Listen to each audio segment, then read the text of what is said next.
আমরা প্রায়শই বিভিন্ন নিউজ চ্যানেলে জিডিপি কথাটা শুনে থাকি। আমরা অনেকেই জানি জিডিপি জিনিসটা কি, আবার অনেকেই আমরা ঠিক মতন বুঝতে পারি না। আজকে এই ভিডিওটার মাধ্যমে তোমাদেরকে সম্পূর্ণ কনসেপ্ট ক্লিয়ার করে দেব। জিডিপি জিনিসটা কি, জিডিপি কিভাবে মাপা হয় এবং জিডিপির সাথে আমাদের দেশের অর্থনৈতিক সম্পর্ক কতটা জড়িয়ে, আজকে সেই বিষয়টাই ব্যাখ্যা করব। তোমরা ভিডিওটা লাস্ট পর্যন্ত দেখো, সমস্তটাই বুঝতে পারবে। যারা চাকরি পরীক্ষার প্রিপারেশন নিচ্ছ তোমরা তো অবশ্যই দেখবে। দেখো আমি এখানটা কি লিখেছি, জিডিপির ফুল ফর্ম হচ্ছে গ্রস ডোমেস্টিক প্রোডাক্ট, যাকে সংক্ষেপে বলা হয় জিডিপি। এবার দেখো এই জিডিপির মধ্যে কি আছে, গ্রস কথাটা আছে।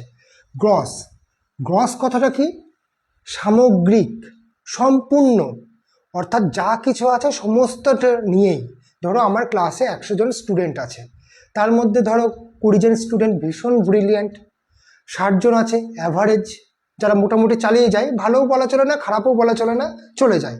আর 20 জন আছে একদম বাজে, ওরা আসে আড্ডা মারতে, বাকিদেরকে ডিস্টার্ব করতে, ঝামেলা করে, পড়াশোনা করে না, ফালতু টাইপের ছেলে। কিন্তু আমার কাছে মোট 100 জন স্টুডেন্টই কিন্তু আছে, 80 জন পড়াশোনা করে, 20 জন করে না।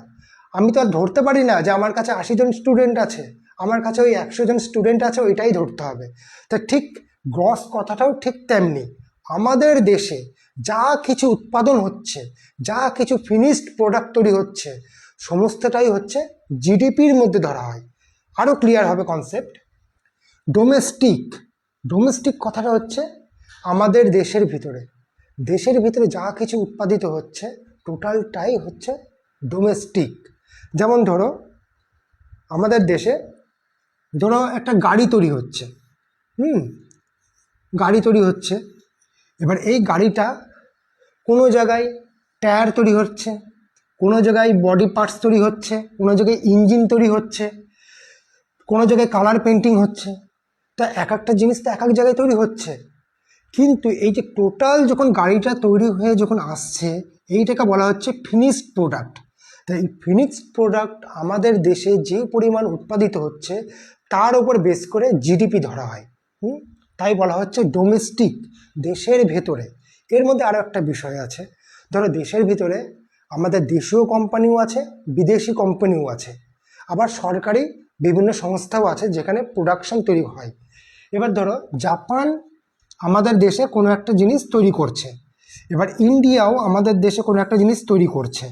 তা দুটো জিনিস মিলেই কিন্তু আমাদের জিডিপির অংশ ধরা হবে, যেহেতু জাপান আমাদের দেশে তৈরি করছে, কিন্তু এই জাপান আর একটা কোম্পানি অন্য একটা দেশে তৈরি করছে, তখন কিন্তু আমাদের দেশের জিডিপির অংশ হিসেবে ধরা হবে না ওই প্রোডাক্টটাকে। আমাদের দেশের জিডিপির অংশ হিসেবে ধরা হবে তখনই যখন কোনো প্রোডাক্ট আমাদের দেশে তৈরি হচ্ছে, উৎপাদন হচ্ছে টোটালি আমাদের দেশের ভেতরে, দেশের বাইরে হলে হবে না। সে বিদেশি কোম্পানি করুক আর দেশীয় কোম্পানি করুক। এই অবধি ক্লিয়ার হলো? তাহলে জিডিপি কি শুধু উৎপাদন হিসেবে ধরা হয়? তা কিন্তু না, এর সাথে যুক্ত আছে সার্ভিস। যেমন ধরো এটা আমাদের দেশের ভিতরে বিভিন্ন রকম প্রোডাক্ট উৎপাদন হচ্ছে, এবার তার সাথে এমন কিছু পরিষেবা আছে, এমন কিছু চাকরি আছে, এমন কিছু ব্যবস্থা আছে যেখানে পরিষেবা দেওয়া হয়।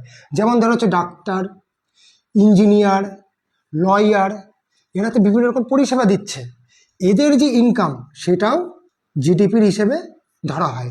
একদিকে হচ্ছে ফিনিশড প্রোডাক্ট যেটা তৈরি করা হচ্ছে, আর একদিকে হচ্ছে সার্ভিস, এই দুটো মিলেই জিডিপি ধরা হয়। এবার যে সার্ভিসের মধ্যে যেটা বললাম, ডক্টর, ইঞ্জিনিয়ার, লয়ার, এদের তো নির্দিষ্ট কোনো ফিজ নেই, তাহলে কীভাবে জিডিপি অংশ হিসেবে ধরবো? এদের অংশ তখনই ধরবো যখন এরা সরকারকে বৈধ ট্যাক্স দিচ্ছে, তখনই। যেমন ধরো একজন ডাক্তারের কেউ 500 টাকা ফিজ নিচ্ছে, কেউ 5000 টাকা ফিজ নিচ্ছে। একজন লয়ার সে 10,000ও কমপ্লিট করছে, আবার দেখা গেল কোটি টাকাতেও কমপ্লিট হচ্ছে না। তা তাদের তো ইনকামটি নির্দিষ্ট বলে তো কিছু হয় না, তাদের এক একজনের এক এক রকম ইনকাম। তাহলে এটা আমরা ধরবো তখনই যখন এরা সরকারকে ট্যাক্স দিচ্ছে, ওই ট্যাক্সের টাকাটাই আমরা জিডিপি হিসেবে ধরবো। এবার ধরো গ্রামে অনেক কুয়াক ডাক্তার আছে, অনেক ছোটোখাটো ইঞ্জিনিয়ার আছে, তারপরে অনেক লয়ার আছে, খুব কম পয়সা কাজ করে, সাধারণ ইন্টার্ন হিসেবে কাজ করছে, তারা তো অতটা ট্যাক্স দেয় না। এবার যারা ট্যাক্স দেয় না তাদেরটা ধরা হয় না, ঠিক আছে? তাহলে জিডিপির অংশ হিসেবে ধরা হবে ফিনিশড প্রোডাক্ট এবং সার্ভিস। এইবার সব থেকে গুরুত্বপূর্ণ বিষয় নিয়ে আলোচনা করব। এই যে কোশ্চেন আসে যে জিডিপি কিভাবে মেজার করা হয়, ওই যে বলা হয় না আমাদের দেশের জিডিপি 7%, আমাদের দেশের জিডিপি 10%, তো সে 7% 10% কিভাবে মাপা হয় তার তো একটা সিস্টেম আছে।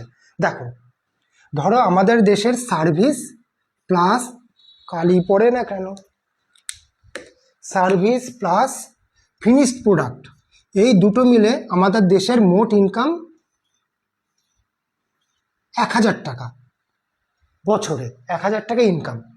এবার আমাদের দেশে 1000 টাকা ইনকাম, এবার জিডিপি গ্রোথ বলা হলো যে 10%। তাহলে কীভাবে মাপবো? ধরো 2024-এ আমাদের জিডিপি গ্রোথ ছিল, মানে আমাদের ইনকাম ছিল, দেশের মোট ইনকাম ছিল 2024-এ 1000 টাকা। এইবার 25-এ দাঁড়ালো 1100 টাকা আমাদের জিডিপিতে, আমাদের মোট ইনকাম হয়েছে আমাদের দেশে। তাহলে জিডিপি গ্রোথ কীভাবে মাপবো?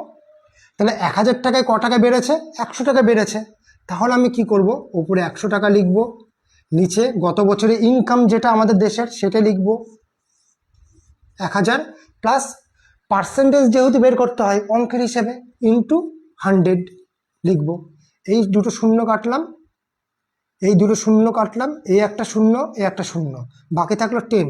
তাহলে আমাদের জিডিপি গ্রোথ 10%। এইভাবে হিসাব মেজার করা হয়। তাহলে গত বছরের তুলনায় এই বছর। এবার সাপোজ ধরো গত বছর আমাদের ইনকাম ছিল 1100 টাকা গত বছর, তাহলে এই বছর ইনকাম কমে দাঁড়ালো 1000 টাকা, হতেই পারে ইনকাম কম। তাহলে আমরা কিভাবে মাপবো? ওই একই সিস্টেম। তাহলে আমাদের ক টাকা কমেছে? 100 টাকা কমেছে 1100 টাকায়। তাহলে 1100 আমরা লিখব 1100, ক টাকা কমেছে? 100 টাকা, ইন্টু 100। এবার কাটবো, এই দুটো শূন্য, এই দুটো শূন্য কাটবো। এবার 11 দিয়ে যেটা হয়, এটা হচ্ছে কাটাকুটিকে যা বাড়াবেন 9, 11, 99, মানে এই মাইনাস 9% সামথিং, 9 সামথিং পার্সেন্ট হচ্ছে দাঁড়াবে। তাহলে জিডিপি গ্রোথ কি মাইনাসে যাচ্ছে যদি গত বছরের তুলনায় এবছরের ইনকামটা কম হয়। জিডিপি বৃদ্ধির হার ইয়ারলি এবং কোয়ার্টারলি মাপা হয়। কেমনভাবে? একটা হচ্ছে ইয়ারলি, যেটা বললাম ইয়ারলি, আর একটা কোয়ার্টারলি। ইয়ারলি কেমন মাপা হয়? ধরো এবার চলছে হচ্ছে 2025-এর জিডিপিটা ধরা হচ্ছে, তাহলে 2025-এর জিডিপিটা তুলনা করা হবে 2024-এর সাথে, এইটা হচ্ছে ইয়ারলি। 2024-এর জিডিপি তুলনা করা হবে 2023-এর সাথে, এইভাবে পরপর চলতে থাকবে। কিন্তু আবার কোয়ার্টারলি যেটা মাপা হয় সেটা কেমন? 3 মাস অন্তর, January, February, March, April, May, June, July, August, September, October, November, December, এইভাবে কোয়ার্টারলি মাপা হয়। কেমন মাপা হয়? এই ধরো হচ্ছে 2025-এর জিডিপি মাপবো কীভাবে? এটা ধরো 2025-এর জিডিপির কথা বলছি। এবার 2025-এর জানুয়ারি, ফেব্রুয়ারি, মার্চের এই কোয়ার্টারলি জিডিপি আমরা কিসের সাথে মাপবো? আমরা কি এপ্রিল, মে, জুনের সাথে মেজার করব? না, আমরা মেজার করব 2024-এর ওই জানুয়ারি, ফেব্রুয়ারি, মার্চের সাথে আমরা তুলনা করব। আমরা কখনোই ওই 2024-এর এপ্রিল, মে, জুনের সাথে তুলনা করব না। আমরা সবসময় জানুয়ারি, ফেব্রুয়ারি, মার্চের সাথে, 24-এর জানুয়ারি, ফেব্রুয়ারি, মার্চের সাথে তুলনা করব। আবার 25-এর ধরো এপ্রিল, মে, জুন, এই এপ্রিল, মে, জুনের যে জিডিপি সেটা 2024-এর এপ্রিল, মে, জুনের সাথে তুলনা করব। এইভাবে কোয়ার্টারলি মাপা হয়।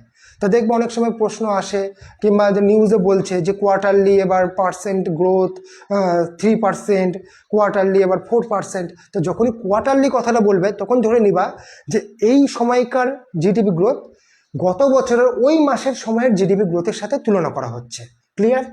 এইবার আসছি জিডিপির লাস্ট পার্টে। জিডিপি দুই রকমের, কি কি? একটা হচ্ছে নমিনাল,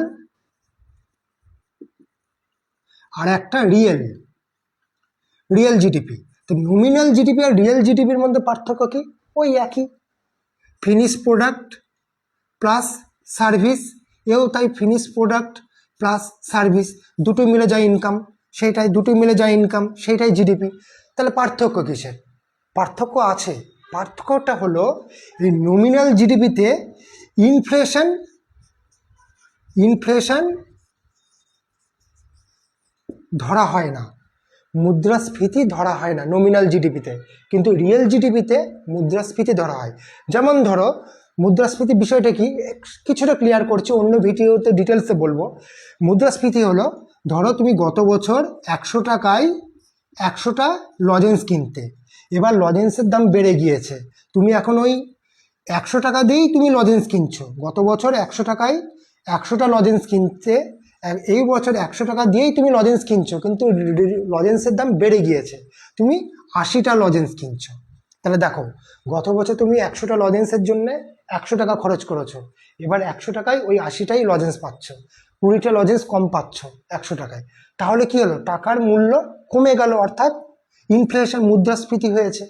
তা এই নমিনাল জিডিপিতে মুদ্রাস্ফীতিটা ধরা হয় না, ওইটা সামগ্রিক হিসেবে ধরা হয়। তাই নমিনাল জিডিপি সবসময় হাই থাকে যে কোনো দেশের ক্ষেত্রে, আর রিয়েল জিডিপিতে ওই ইনফ্লেশনটা ধরা হয়, সবসময় মুদ্রাস্ফীতিটা ধরা হয়।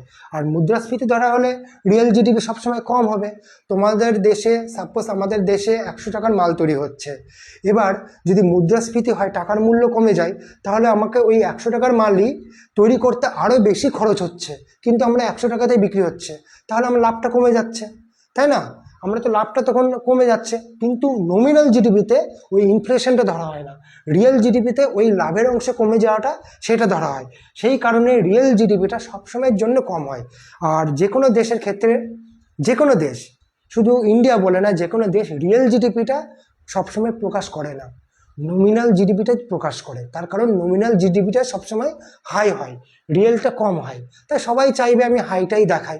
তো যাই হোক, এই হলো আমাদের জিডিপি, খুব সংক্ষেপে বুঝিয়ে দিয়েছি। তবুও যদি এখানে তোমাদের কোনো প্রশ্ন থাকে, অবশ্যই তোমরা কমেন্ট করে জানাও, আমি অবশ্যই তার রিপ্লাই দেবো এবং যথাযথ উত্তর দেবো। ভিডিওটা অবশ্যই শেয়ার করে দিও বন্ধুদের সাথে।